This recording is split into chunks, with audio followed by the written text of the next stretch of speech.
पर भारत के उन 70 लाख लोगों को बहुत ध्यान से देखनी चाहिए जो कहीं आने जाने के लिए ऑनलाइन कैब बुक करते हैं।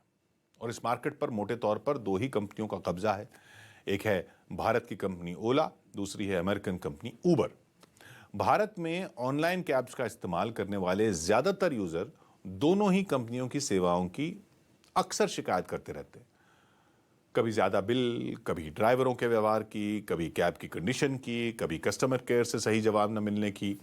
लेकिन हाल ही में उबर को लेकर एक ग्लोबल इन्वेस्टिगेशन में जो बातें पता चली हैं वो बहुत चौंकाने वाली हैं। इनमें उबर फाइल्स नाम दिया गया है। इनको, इस पूरे पर्दाफाश को उबर फाइल्स नाम दिया गया है। इसका आधार है लीक किए गए 1,24,000 से ज्यादा डॉक्यूमेंट, उबर की आंतरिक ईमेल्स, टेक्स्ट मैसेजेस। दुनिया के 100 देशों के 280 से ज्यादा पत्रकारों ने इन दस्तावेजों को महीनों तक खंगाला और ब्रिटेन के अखबार द गार्जियन और international consortium of investigative journalist यानी ICIJ की मदद से इसे दुनिया भर के अखबारों में प्रकाशित किया गया।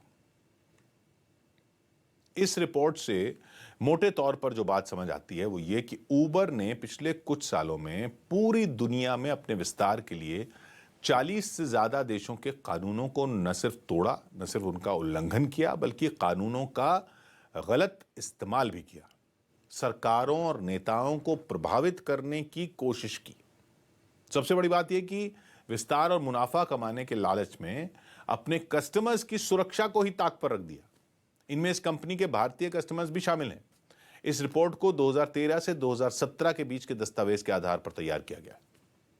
आपको याद होगा कि 2014 में दिल्ली में एक उबर ड्राइवर द्वारा एक महिला के रेप का मामला सामने आया था। तब भारत में उबर के अधिकारियों ने इस घटना पर बड़ा सख्त रुख अपनाने का दावा किया था। लेकिन इंटरनल ईमेल से इस बात का पर्दाफाश हुआ कि कंपनी ने इस घटना के लिए खुद को नहीं बल्कि सरकार को दोष देने की कोशिश की थी। और इन अधिकारियों ने इंटरनल ईमेल में कहा था, आपस में बात करते हुए, आपस में ईमेल करते हुए कहा था कि भारत में ड्राइवरों का बैकग्राउंड चेक नहीं होता, इसलिए यह घटना हुई और इसके लिए सरकारी महकमे ही जिम्मेदार हैं। लीक किए गए दस्तावेज ये दावा भी करते हैं कि उबर भारत में टैक्स के नियमों और रेगुलेशंस का पालन नहीं कर रही थी। इतना ही नहीं, सरकार की रेड से बचने के लिए भारत और कई देशों में उबर ने किल स्विच तकनीक का भी इस्तेमाल किया था। उबर के अधिकारियों को जैसे ही इस बात की भनक लगती थी कि भारत में उनके दफ्तरों पर किसी सरकारी विभाग की रेड पड़ सकती है, वैसे ही किल स्विच दबा दिया जाता था।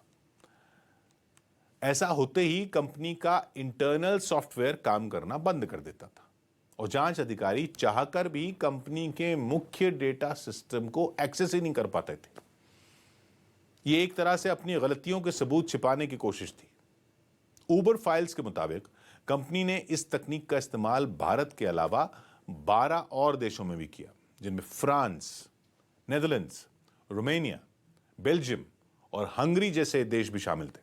उबर फाइल्स के मुताबिक इस कंपनी ने भारत में कई बार नियम कायदों और यात्रियों की सुरक्षा को ताक पर रखा। हाल ही में एक अंग्रेजी अखबार ने उबर कैब्स के अंदर पैनिक बटन को लेकर बड़ा दावा किया है, जिसके मुताबिक उबर की 50 में 48 कैब में या तो ये बटन था ही नहीं या फिर काम नहीं कर रहा था। महिलाओं की सुरक्षा के लिए कैब के अंदर पैनिक बटन भारत सरकार के आदेश के बाद लगाए गए थे। 2019 के बाद रजिस्टर्ड सभी कैब्स में पैनिक बटन होना अनिवार्य कर दिया गया है। पैनिक बटन एक लाल रंग का स्विच होता है। कैब में किसी खतरे की आशंका होने पर या मदद की जरूरत के समय यह बटन दबाया जा सकता है। बटन दबाते ही हर 5 सेकंड में पुलिस के पास अलर्ट जाता है। VLTD यानी व्हीकल लोकेशन ट्रैकिंग डिवाइस और GPS की मदद से कैब की रियल टाइम लोकेशन, स्पीड और गाड़ी के रूट से जुड़ी जानकारी अधिकारियों तक पहुंच जाती है पैनिक बटन दबाते ही। लेकिन उबर ने अपना विस्तार करने के नाम पर नियमों का उल्लंघन सिर्फ भारत में नहीं किया, बल्कि उबर के शिकार दुनिया भर के देश हुए। उदाहरण के तौर पर फ्रांस की राजधानी पेरिस में उबर बगैर लाइसेंस के भी ड्राइवर्स को गाड़ी चलाने देती थी।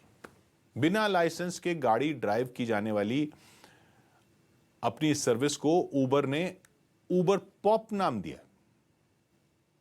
इतना ही नहीं, इन सर्विस का इस्तेमाल करने पर कंपनी किराए में भारी छूट देती थी और बिना लाइसेंस के गाड़ी चलाने वाले ड्राइवरों को सब्सिडी भी दी जाती थी। यानी पेट्रोल डीजल डलवाने और टोल टैक्स और या रोड टैक्स चुकाने के लिए ड्राइवर को जो रकम खर्च करनी पड़ती थी उसका कुछ हिस्सा कंपनी चुकाती थी। हालांकि फ्रांस में 2014 में ही उबर की इस सर्विस पर बैन लगा दिया गया था। उबर फाइल्स के मुताबिक इस कंपनी ने यह कोशिश भी की कि उसके डेटा तक किसी और की पहुंच ना हो।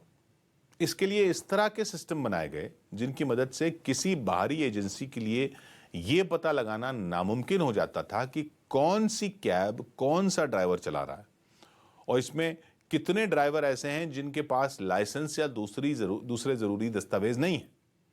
उबर की इस तरह की नीतियों का विरोध जब यूरोप के अलग अलग देशों में हुआ और ड्राइवरों पर हिंसक हमले होने लगे तो कंपनी ने इन हमलों को भी सहानुभूति बटोरने के लिए इस्तेमाल करना शुरू कर दिया।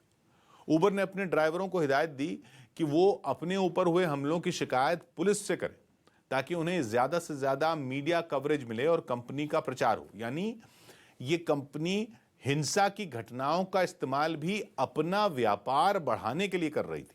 इस रिपोर्ट में यह भी दावा किया गया कि उबर ने अलग अलग देशों में अपने विस्तार के लिए दुनिया के बड़े बड़े नेताओं से तो उबर के तब के सीईओ ट्रैविस ने अपने अधिकारियों से कहा कि चिंता ना करें क्योंकि हिंसा सफलता की गारंटी है। वो पूरी दुनिया में फैली अव्यवस्था को लेकर भी ऐसा ही सोचते थे। इसी तरह जब भारत में उबर के लिए मुश्किलें आने लगीं तब भी सीईओ ने कहा कि अव्यवस्था को तो गले लगाया जाना चाहिए।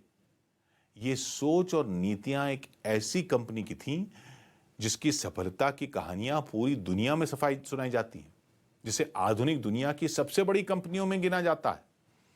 लेकिन एक ऐसी कंपनी न सिर्फ कानूनों का उल्लंघन कर रही थी, हिंसा को अपने प्रचार के लिए इस्तेमाल कर रही थी, बल्कि ग्राहकों की सुरक्षा से भी लगातार खिलवाड़ कर रही थी। हालांकि उबर फाइल सामने आने के बाद उबर ने अपने आधिकारिक बयान में यह माना है कि अतीत में कंपनी से गलतियां भी हुई हैं और कुछ गलत कदम भी उठाए गए हैं, लेकिन 2017 के बाद से कंपनी अपने आप को पूरी तरह से बदलने में लगी है। भारत में उबर की शुरुआत 29 अगस्त 2013 को बेंगलुरु में हुई थी। अब यह कंपनी भारत के 100 से ज्यादा शहरों में अपना विस्तार कर चुकी है और अब भारत में उबर चलाने वाले ड्राइवरों की संख्या 6 लाख से ज्यादा है। और सामान्य टैक्सी सर्विस के अलावा यह कंपनी ग्राहकों को रेंटल और ऑटो बुकिंग सेवा भी देती है। पूरी दुनिया की बात करें तो उबर का कारोबार 72 देशों में फैला है। उबर में 29,000 से ज्यादा कर्मचारी काम करते हैं और आज इस कंपनी की मार्केट वैल्यू 3.5 लाख करोड़ से ज्यादा है। इसलिए अब समय आ गया है कि उबर जैसी कंपनियां यह तय करें कि उन्हें अपने विस्तारवाद की भूख और ग्राहकों के विश्वास में किसे चुनना है, क्योंकि इतिहास गवाह रहा है कि जो कंपनियां ऐसा नहीं कर पाती वो धीरे धीरे बर्बादी के रास्ते पर बढ़ जाती हैं। टॉकिंग पॉइंट में आज के लिए इतना ही। अब आपसे हमारी मुलाकात होगी कल शाम 7 बजे। तब तक के लिए आप खुश रहिए, स्वस्थ रहिए,